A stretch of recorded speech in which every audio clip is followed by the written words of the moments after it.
मराठा आरक्षणासंदर्भात नारायण राणेंनी पण विरोध दर्शवला. एकनाथ शिंदे म्हणतात की या अधिसूचना काढलेली आहे, मराठ्यांना आरक्षण दिलं जाईल.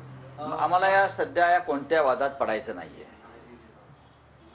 आम्हाला असं वाटतं की ज्यांची जी मागणी आहे ती सरकार पूर्ण करण्यास समर्थ असेल त्यांनी पूर्ण करावी. मराठा असतील, धनगर असतील, ओबीसी असतील, एकमेकांच्या ताटातलं न ओरबडता प्रत्येकाला त्यांचा हक्क मिळाला पाहिजे. बेसिकली हा सगळा विषय आर्थिक मागासलेपणातून निर्माण झालेला आहे. या महाराष्ट्रामध्ये गेल्या 10 वर्षामध्ये नोकऱ्यांचा दुष्काळ पडलाय, रोजगाराचा दुष्काळ पडलेला आहे.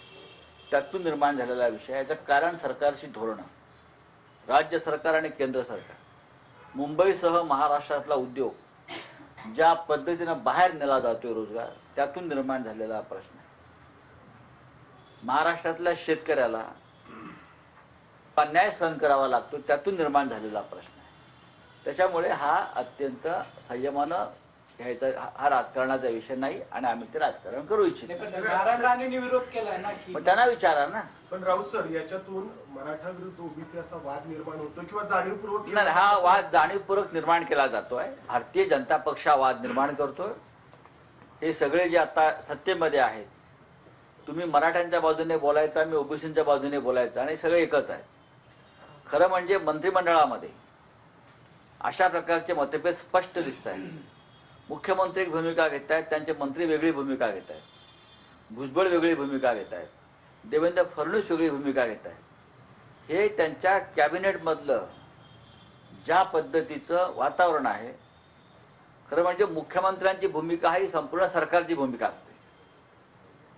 आणि जेव्हा एखादा मंत्री मुख्यमंत्र्याच्या विरुद्ध किंवा सरकारच्या विरुद्ध भूमिका घेतो, तेव्हा त्याला बरखास्त करण्याची परंपरा आहे.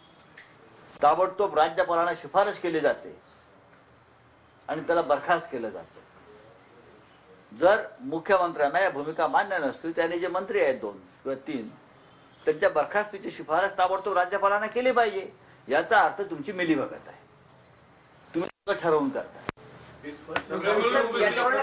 कारण ओबीसीने आश्वासन दिलं की मराठ्यांना ओबीसी प्रवर्गात घेणार नाही, पण कालचं जे तेच सांगतोय घुसखोरी झाली तिथं. असं आहे की मी भुजबळांचं विधान ऐकलेलं आहे आणि भुजबळांचा जो हे आहे तांडव तेही पाहिलेलं आहे. आता तेही एक सगळ्यांचा मोर्चा काढतायत. महाराष्ट्रामध्ये किती काळ चालणार?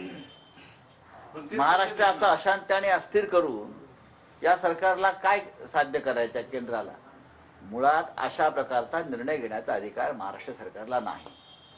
पृथ्वीराज चव्हाण यांनी अनेकदा स्पष्ट केलं आहे, हे अधिकार केंद्रानं काढलेले आहेत. कोणाला मागास ठरवायचं, कोणाला आरक्षण द्यायचं, हे केंद्राच्या हातामधले अधिकार आहे. अशा वेळेला जे काल ज्याला तुम्ही अध्यादेश म्हणताय, जो ड्राफ्ट आहे, खरोखर मराठ्यांना आरक्षण मिळणार आहे का? आजही लाखो लोकांच्या मनात शंका आहे. पण आम्ही त्याचं अजिबात भाष्य करत नाही. आम्हाला वाटतं ताबडतोब मिळायला हवं. जरांगे पाटील समाधानी आहेत ना? जरांगे पाटील समाधानी आहेत ना? मग ठीक आहे, असं म्हणतो की आरक्षण मिळालं. राज ठाकरेंचा जो प्रश्न आहे, जी भूमिका आहे, योग्य आहे असं मी म्हणतो. सगळ्या मागण्या मान्य झाला, पण आरक्षण मिळालं का हे सांगा. तुमच्या सगळ्या आम्ही तेच म्हणतोय, तुमच्या सगळ्या मागण्या मान्य झाला, पण खरोखर आरक्षण मिळालं असेल तर स्पष्ट करा. आज हळूहळू लोक त्याच्यावर बोलायला लागले. इतके तुम्ही सांगतो, आम्हाला त्याच्यावरती काही बोलायचं नाही. एकाच वेळी मराठ्यांना फसवतोय सरकार. मग बघा,